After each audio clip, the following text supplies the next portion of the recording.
ورنہ اگر خدمت خلق کا دامن تھام کر عرب اٹھ جاتا 300 سال کی قیامت فلسطین نہ دیکھتا۔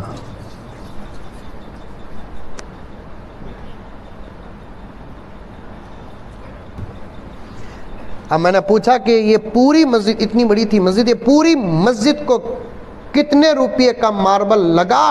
تو انہوں نے کہا کہ 20 لاکھ کا ماربل لگا ہے۔ میں نے کہا کہ قالین بچھانا ہی تھا تو کیا یہ 20 لاکھ روپے میں کوئی یتیم آپ کو یاد نہیں آیا؟ کوئی بیوہ آپ کو یاد نہیں آئی؟ کوئی مریض آپ کو یاد نہیں آیا؟ کوئی وہ بچہ جو اسکول کی فیس نہ بننے پر کلاس کے سبوں بچوں کے سامنے شرمندہ ہو کر آتا ہے، کیا وہ بچہ یاد نہیں آیا؟ غریبی کیا، امیری کیا، باپ کی طاقت کیا، اماں کا حوصلہ کیا، معصوموں کو کیا سمجھ میں آتا ہے؟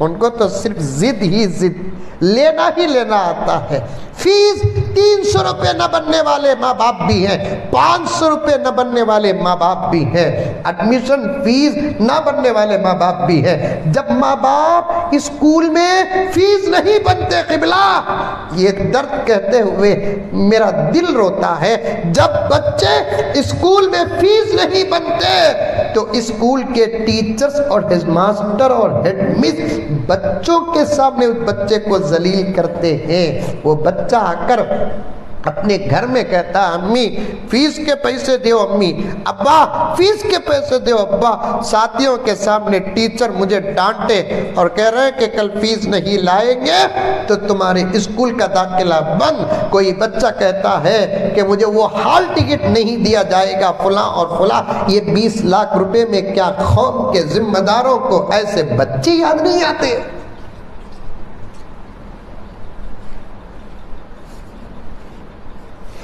تقریر کا مائک چھوڑ کر مجھ سے کبھی پرسنل ملاقات کرو، پورے ثبوتوں کے ساتھ پیش کر دوں، لیکن اشارتاً ایک بات کہ آپ سنسر کر دو، ڈاکٹر دوائیاں جو لکھتے ہیں نا وہ سووں کے نہیں ہزاروں کی دوائیاں ہو رہی ہیں۔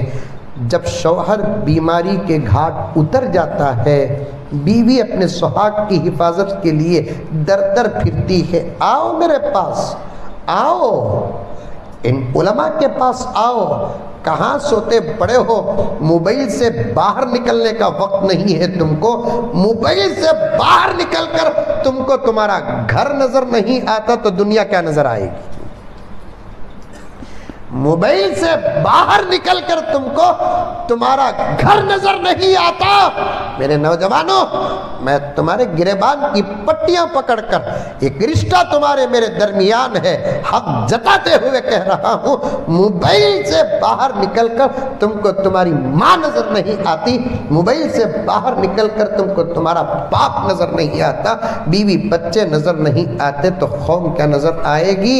جن کی نگاہیں قوم پر ہے ان کے پاس آؤ، بتائیں گے جب دوائیوں کی قیمت طاقت سے باہر ہوتی ہے تو ہماری قوم کی وہ بہنیں بھی کچھ ملیں گی جو اپنی عزتوں کا سودا کر کے دواؤں کا انتظام کرتی ہیں۔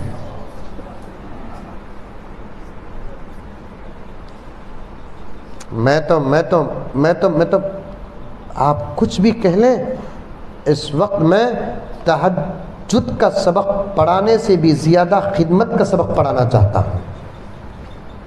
جس جگہ پر عالی شان مسجدیں تعمیر کرتے ہیں اسی مسجد کی گلی میں کتنے بیواگان ہیں اس مسجد کے صدر کو معلوم ہے، اس مسجد کے سیکرٹری کو نہیں معلوم، اس مسجد کے ممبر کو نہیں معلوم۔ ایک تقریر میں نے کہا تھا میرے اساتذہ مجھے بہت دعا دی ہے، کسی کا انتقال ہو جاتا ہوتا نہیں ہوتا، بیجاپور میں مرتے لوگ نہیں مرتے، نہیں مرتے گا تو بولو آ جا تو یہاں، مرتے نہیں مرتے، مرتے کبھی مرد کبھی عورت۔ کسی مرد کا انتقال ہو گیا، عام ذہن کے مطابق جوانی میں تو اس کی بیوی بیوہ ہو جاتی ہے، اس کے بچے یتیم ہو جاتے ہیں، جنازے کے وقت دیکھنے کے لیے سب جاتے ہیں، جاتے نہیں جاتے ہیں؟ وہاں ایک عمل شروع کر دو۔ رحمان فاؤنڈیشن کے مقاصد کے ساتھ جڑ کر کہنا چاہتا ہوں، اگر ہم کو معلوم ہے کہ جس کا انتقال ہوا اس کا گھر غریبی سے گزرتا ہے، سادہ سیدھا انسان ہے، ہم لوگ جاتے ہیں، ہمارے گھر والے جاتے ہیں، جا کر دیکھ کر تسلی دے کر آتے ہیں، بن مٹھی سے بیوہ کے ہاتھ میں۔ اگر جتنے لوگ میت کے گھر جاتے ہیں بن مٹھی سے 500 روپے رکھ کر آ جائے تو کم سے کم عدت سکون کی گزرے گی۔ شادیاں کو جاؤ بولو ماما اتنے بڑے بڑے جنازے، گفٹا، پھول کے ہاراں پر کتنا پیسہ خرچہ ہو رہا ہے حضرت؟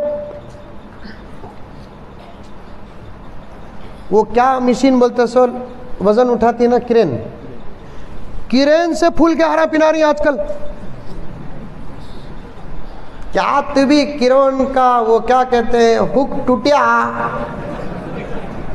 ہار اٹھتا نہیں، ہار والا اٹھ جاتا۔